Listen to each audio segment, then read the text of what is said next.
Between aging and busy lifestyles, many women struggle with maintaining their physical and mental wellness. At Aquavita Concierge Healthcare Services for Women, we can help you revitalize your health and reclaim your life. We start from within by balancing your hormones, allowing your body to achieve and maintain desired weight goals. We also specialize in peptide therapies, regenerative medicine, sexual health, and aesthetics in our state-of-the-art facilities. Feel better, look better, live better. At Aquavita, visit aquavitality.com and begin your journey today.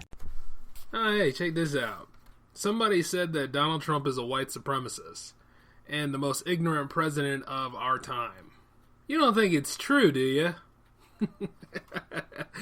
Oh, God. And look, ESPN is trying to cover up her statement because, you know, it's so amazing to see that when people speak the truth, everybody is hurt by it. But when people speak lies, that's all they want to hear.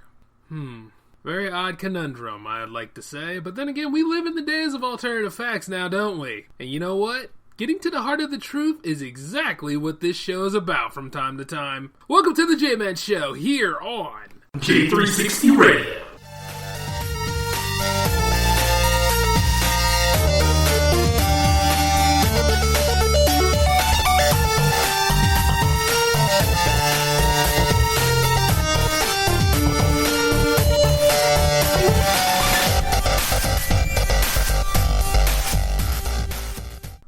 Hey, J360 Legion, and welcome to episode 35 of the J-Man Show.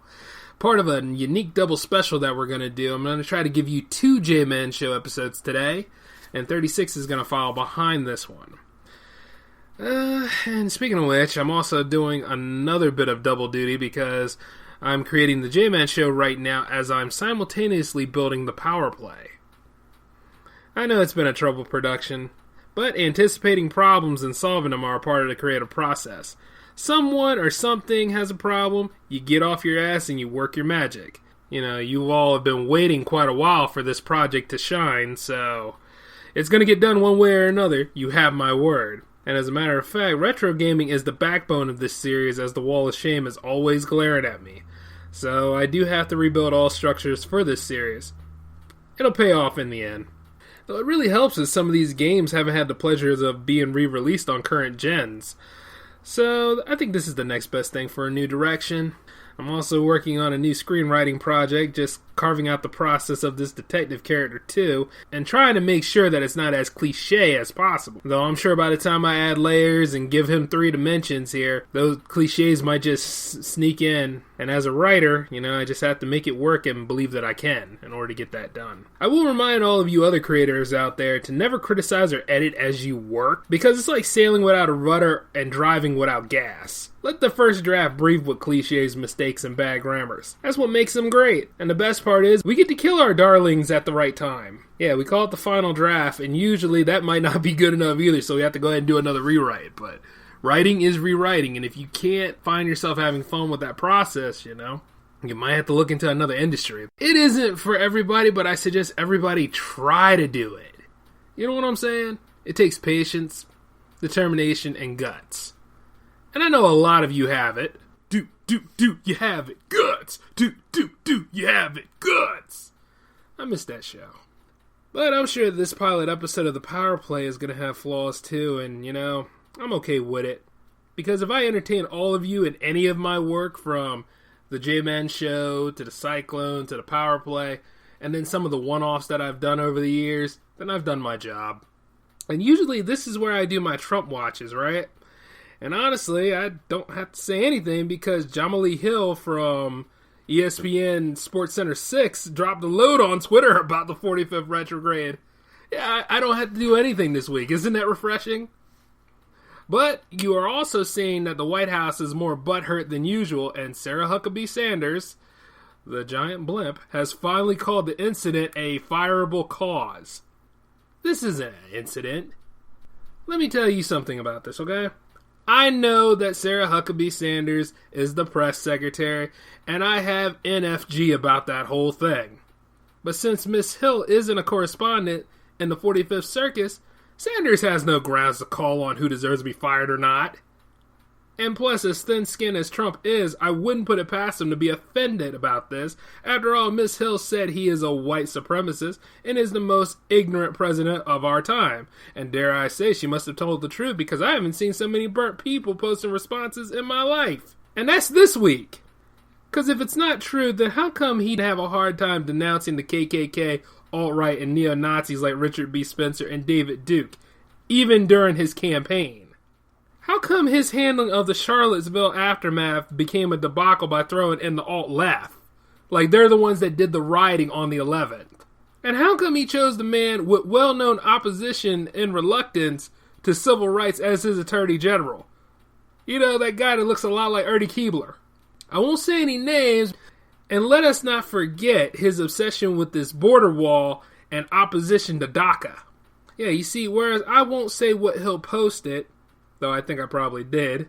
I'm not going to say she's wrong, but there's plenty of evidence surrounding Trump's stink, and it's been festering and broiling since last November. And you all know this. And not to mention, the woman said her piece on Trump's weapon of choice, Twitter.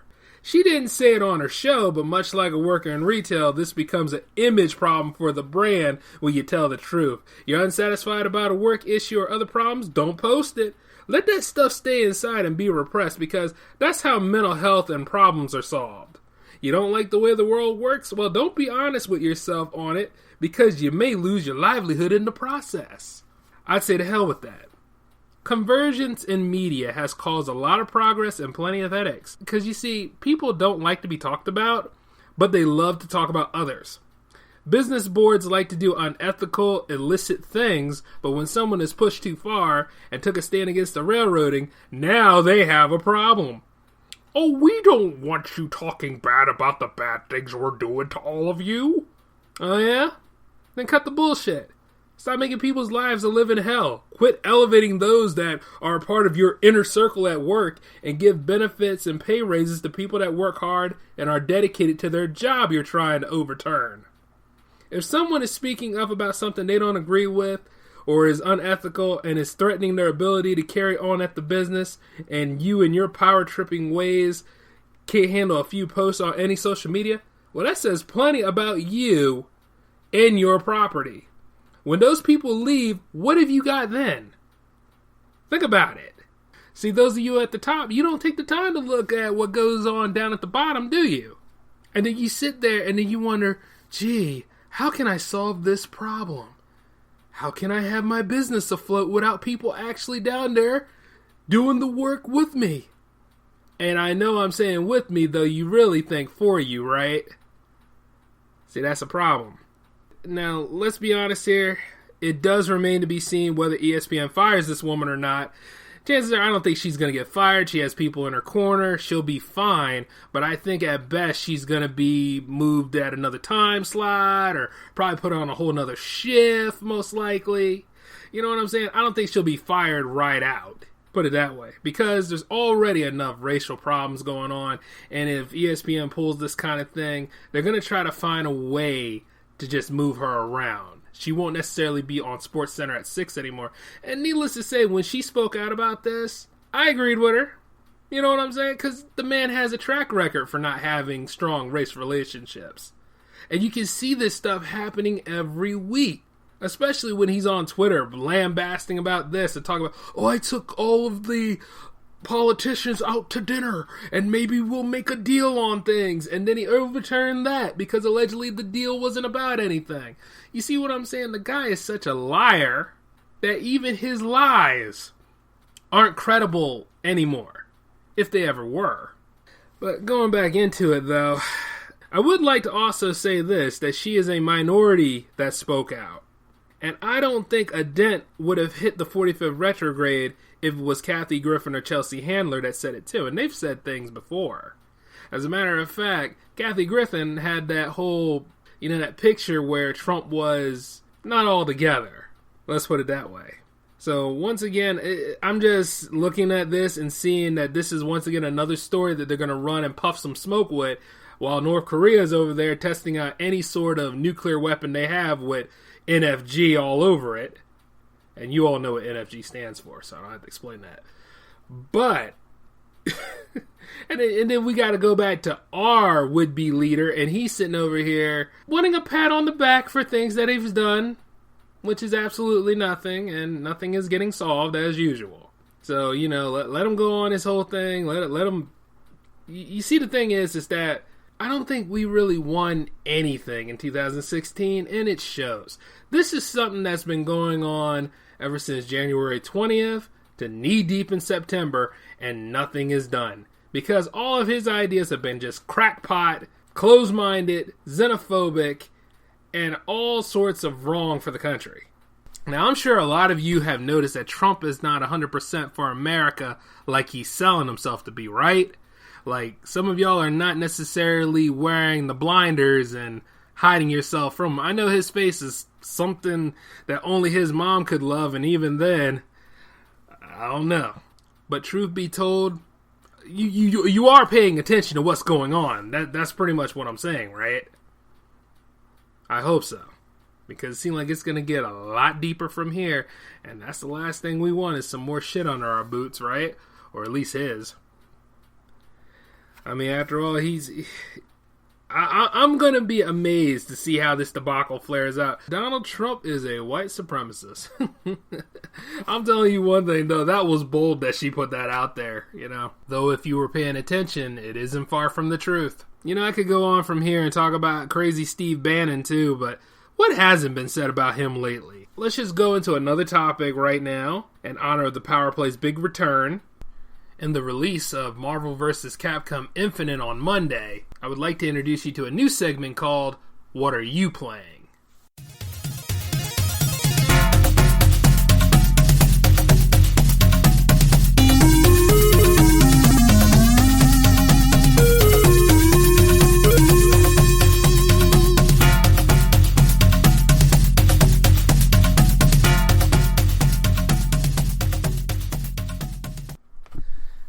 Damn, I miss Mortal Kombat 1 on Genesis, man. Just couldn't get enough of that Liu Kang, and of course, get over here from Scorpion and ripping the spine out of people with Sub-Zero. Good old days, man. Just good old days. Even to this day, I don't think anything can really touch the Sega Genesis in terms of like the content that was on it. Though a lot of you will probably disagree with me, and then there's some of you that are of the new school that say, what the hell's a Sega Genesis? You just go ahead and you fire up an emulator or find your uncle out there or somebody that still games and they'll let you know what it is. Good old 16-bit goodness until that 32X came into our lives. And we all know exactly where Sega was going with that. In the toilet.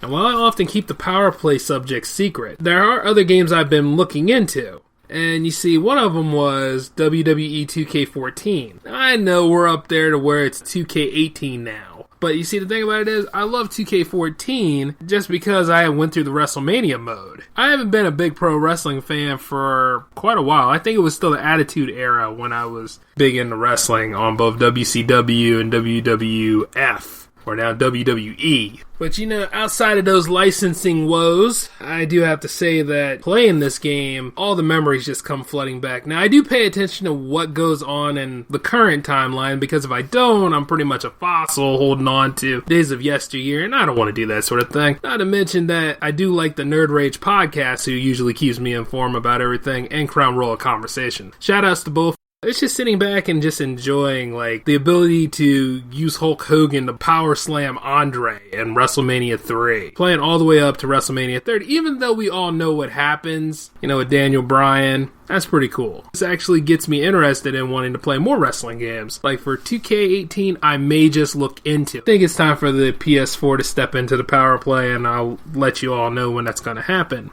To be honest with you, I have been interested in the backstage politics in pro wrestling. Some of those stories are just better than whatever any of the bookers could ever write it. Especially when they're not trying to force one of them stories that don't go anywhere. Too numerous for me to put on this show. Maybe I'll get Alan to do something about that. But speaking of wrestling, there's also an old school game that's similar with mechanics called King of Monsters, made by SNK, the chief rival of Capcom. Put that in the lineup too, so you can all see like how it plays. I'll recommend it to anyone who loves wrestling and kaiju movies. The moveset takes some getting used to, of course, but the music and the action is just so over the top, and as a reminder of something modern mainstream games kind of miss out on. You're pretty much battling either in Osaka, Tokyo, or any of the Japanese cities, and you're just destroying everything while your monster is facing against another monster, and you do have to pin to win, but you can't go any further than outside of the ring because the ring will bounce you back in. It's like that whole area is your wrestling match.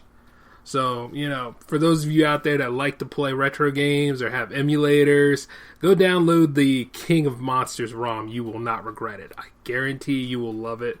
SNK should have kept that going. Actually they did, because this collection box I have here is called The Best of SNK Volume 1. Even though Volume 2 never came, the King of the Monsters game was actually a part of that collection. I also know there's a sequel, and the sequel had 2 additional monsters. I think they were from space, and it was similar to Ghidorah and Gigan. Not appearances, because licensing woes. Keep that in mind. But they were monsters from space, and it was like, oh, you guys think that you're the best monsters here on Earth, huh? Well, give us a shot. It led to the monsters on Earth uniting to battle against the ones in space, and it charms the hell out of any kaiju fan, and Godzilla games weren't exactly the best back then. Eventually, we did get great tournament fighters like Godzilla Save the Earth. And speaking of which, there's a lot of great things that SNK came out with that really need to have their moment to shine. I remember they re-releasing these on PS3. I don't know if PS4 actually got copies or not, because I really don't use my PS4 that much like I should. But, to be honest with you, SNK has seen better days like Capcom has, but that is a company that will always be there during the test of time. Back in those days, Capcom had the blue arcade machines, but SNK had the red arcade machines. And they were hard. Those games were made to pretty much suck money out of you, because the hit counter could be cheap, but you were so addicted to the gameplay and the music that you just couldn't stop playing. And I know I was like that with Samurai Showdown. Samurai Showdown is one of the best games that was ever made from SNK, next to King of Fighters. It's like Soul Calibur before Soul Calibur was even a thing. That was I might be pulling teeth here by saying that was the first weapon-based fighter, but it was one of them, especially for the 16-bit era. And the best way to play it was on Genesis, because we all know how Super Nintendo kind of nerfed things. Family-friendly, but you see, Sega was for more mature gamers. Okay, fine, it really depends, but it goes like this. At least then you didn't have to go through so much for blood codes on that system. And we will leave it at that. Because I'm not a fanboy for neither one of these systems, because I had them both. At my core, I'm a multi-gamer, but also as I speak about SNK and Capcom as reoccurring subjects of mine, it's because I'm also a fighting gamer too. Now before those of you scream out Namco and Tecmo, yes, I do like Tekken, and I do like DOA. What man doesn't like DOA, to be honest with you? I also speak highly of Capcom and SNK because they were forerunners in their time. When Tecmo came into the fold, and then when Namco came in the fold, things got better. I would love to see a nice Soul Calibur 6, mind you.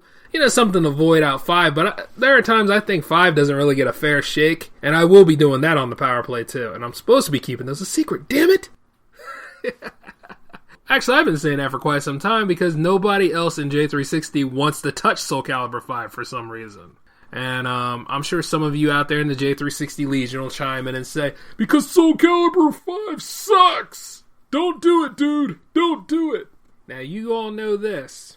When I talk about horrible movies from time to time, y'all gonna have to let me play these horrible games and let me take a look at them for myself, I do know, how they changed over the characters and they try to move the story forward, and the main character is not Siegfried, it's actually Sophia's son. I do know that. And sometimes that's not a bad thing, a little bit of freshness, you know what I'm saying? It happened with Art of Fighting, after a while. It wasn't about Ryo's story. It became more about Terry's story, because you all know who Terry is from Fatal Fury. And then somewhere along the line, all that stuff changed as soon as King of Fighters became the top franchise for SNK. Which reminds me, I need to go ahead and get King of Fighters 14, but who knows, I'll probably hold out for 15. It really depends. At least Capcom and SNK battle each other in a sub-series of 3 games. 2 that I own and play consistently, but I still need to find the first installment for the world's most underrated console, the Sega Dreamcast. If there's one thing in the J360 house that needs a bit more titles in it, it will be my Dreamcast collection. So if any of you in the Legion have any suggestions or some titles that you would like to recommend to me sometime, drop some down in the comments section or send me some information on our Twitter at J360 Productions. Hashtag JMan Show, hashtag gaming.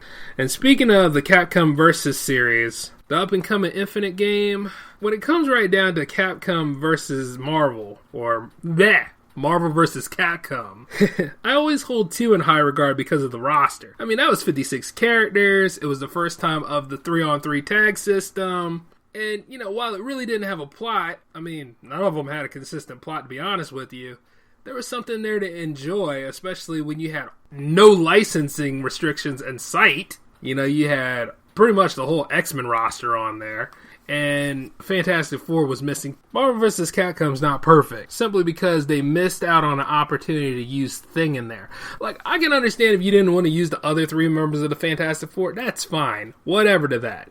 But if they had Thing in there, who's pretty much a brawler, and they had him facing against the Hulk, how cool would that be? Because that actually happened in the comics. But, you know, we did get Juggernaut, so in the end, I guess we kind of got something there. Nah, I take it back, because I really want to relive the whole Thing versus Hulk. I mean, that was actually a big deal in the comics. But, you know, missed opportunity. But it'll be alright, you know what I mean? And speaking of which, I still got a lot of things about the Fantastic Four. Like I said, I really shouldn't be butthurt about it, but I kind of am, because I am a fan. You know what I'm saying? And they are not even making books for that. But let me get back into it, though. The thing about Infinite is, I wasn't really thrilled about the roster, because you see, now all of that licensing is in effect, and there are no X-Men characters. You're seeing pretty much the MCU lineup, and they even said as they were putting the game together, they're all looking into the library of characters that Marvel wants to push. So you figure, because the movies are so popular, everything's in its heyday right now, of course there's going to be characters that we really don't know about, you know, and similar to how they look on the films and you know, how they act on film and everything else. So that to me is kind of interesting, but I also really want to look into how it plays, because there was moments in Marvel vs. Capcom 3 where it felt more simplistic than need be. Well, no kidding, one of their functions was called Simple, wasn't it? So, I still need to experience how it plays. And as for the X-Men not being in the game, that's a bummer, but also, it might be a bit of a fresh take. It really depends on what all of you out there see about it. So, you know, if any of you are listening to this show and really want to talk about any of these games or whatever, I mean, I'm open to it, you know. Just let me in the loop and I'll give you my 2 cents about it. But, you know, at least Mega Man X is making his first appearance in this. I'm sure he'll probably have the same gameplay abilities as the first Mega Man, so, you know, it's not really much different. But it's good to see Mega Man is back in there, along with Zero this time. And as they should be, because Sigma's the main bad guy, along with Ultron. And then, of course, Thanos is in there, the Guardians are in there. I don't know, I might look into it, though, because there is moments where, you know, some of us hardcore gamers, we have a hard time accepting the new, because sometimes we're not so open to the casuals being in there, and some of these game companies, they want to go ahead and market to the casuals, while at the same time they don't want to leave us behind, and they have a hard time pleasing everybody. And then there's times where they're like, you know, just fuck it, we're not going to do it anymore. We don't need to please anybody. We're just going to carry on and do our own thing. We're going to make new fans. I wonder if Square ever really thinks of that when they make Final Fantasy games. Because a lot of people sit there and they act like they didn't like Final Fantasy 15 when they try to say that it was a Final Fantasy for fans and newcomers alike. And they weren't kidding. But I like the way they make differences in series sometimes. But as a fighting gamer, you know, I kind of have to, you know, I have to relearn different things. Because sometimes they'll change the combo system. And then it's not really about the character. It's about the combo system that is with that character now. I can only imagine how Spider-Man plays. But then I see Venom missing, you know, and then I see the Darkstalkers aren't. Oh, actually, yeah, Morgan is there, but you know what? Here's the thing. These crossover series from time to time, they're so great. It's good to see that they have representatives of characters from their respective series, but you always take a look at characters like Felicia or Morgan, and you wonder, where is that new Darkstalkers game? And then you remember that Darkstalkers Resurrection didn't sell well, according to Capcom, so they're not going to build a Darkstalkers game with the Street Fighter 4 or now Street Fighter 5 engine, which is also a lost opportunity, because this would be the perfect time for those games to shine. Now, you can't expect like people to go ahead and look at the retro game and say, oh, well, you know, this will sell well and everything else. Like, those of us that were coming up during the 90s, maybe we would care about that. But you also got a mixed bag of people from different eras that are out here buying these games now. And as they are from different eras buying these games, you got to cater to them. I mean, why not go ahead and just take the time to make a Darkstalkers game? But this is the same company that canceled 2 Mega Man games, and I guess they're trying so hard to push that anime now, because there's supposed to be a new animated series coming where it's computerized animation, and Mega Man has a different look in that. But you know, the Mega Man series has become a meta series in general, so they could probably get away with it. Hell, they're going to get away with it anyway, because, you know, it's a pre-sold franchise and probably show that people love Mega Man again. But hell, they should have known that from them Smash Brother pre-orders. So I don't know what the problem is, because we all really want these characters to come back and into their own. But still, it goes like this. When these companies start acting like companies again and remember their heyday instead of just banking off their heydays, maybe they'll have a chance again to rise to prominence. And maybe people will actually want to work for them again, and maybe things could actually boom like they should. I mean, we're all in a gaming boom. Of course, games are doing their damnedest to be like movies now, and they are playing as movies, and it's to the point where that industry is a lot more lucrative than the movie industry now. But you see, the whole point about that is maybe it has something to do with convergence, maybe it has something to do with how mainstream things have gotten in terms of our media consumption. It just remains to be seen. Well, now I'm running out of time in this first part of the double special, so that about wraps up episode 35, so please come back for episode 36, which should appear later tonight. See you then, J360 Legion. Judy was boring. Hello. Then Judy discovered ChumbaCasino.com. It's my little escape. Now Judy's the life of the party. Oh, baby, mama's bringing home the bacon. Whoa, take it easy, Judy. The Chumba life is for everybody. So go to ChumbaCasino.com and play over 100 casino-style games. Join today and play for free for your chance to redeem some serious prizes. ChumbaCasino.com. No purchase necessary. Void where prohibited by law. 18 plus terms and conditions apply. See website for details. With the Lucky Land Slots, you can get lucky just about anywhere. This is your captain speaking. We've got clear runway and the weather's fine, but we're just going to circle up here a while and get lucky. No, nothing like that. It's just these cash prizes add up quick. So I suggest you sit back, keep your tray table upright, and start getting lucky.